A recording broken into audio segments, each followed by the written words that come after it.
Reusability. It's certainly one of, if not the most important value of SOA.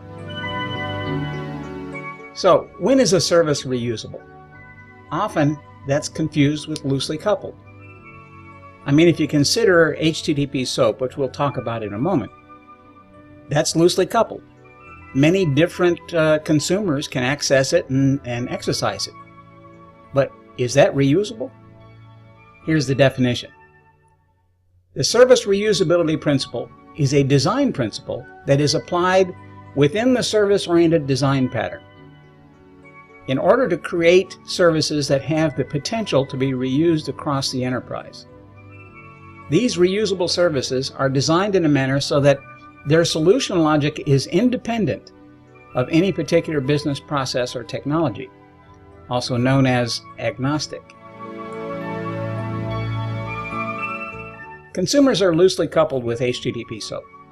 Consumers must know the schema to use for the payload and populate it. Is HTTP SOAP reusable in the SOA sense? Maybe. Yes, if the payload is agnostic and shared across all services in a service domain.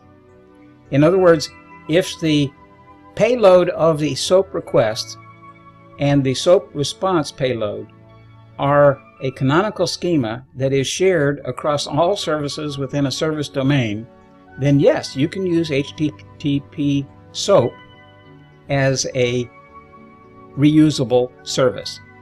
No, if every consumer must write code to access the HTTP SOAP interface. Here's a diagram.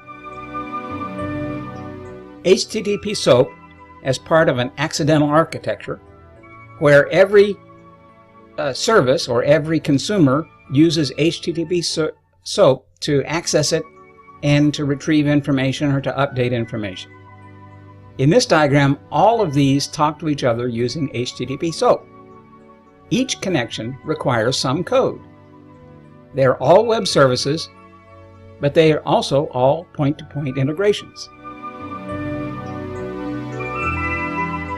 Here's HTTP SOAP in a SOA environment. Same consumers, the same services, and using HTTP SOAP. They're still loosely coupled. However, they have a canonical schema for the payload, and they can be accessed by one ESB connector with no code changes. And that's by any of the other consumers or applications, i.e., that's reusable. Thank you.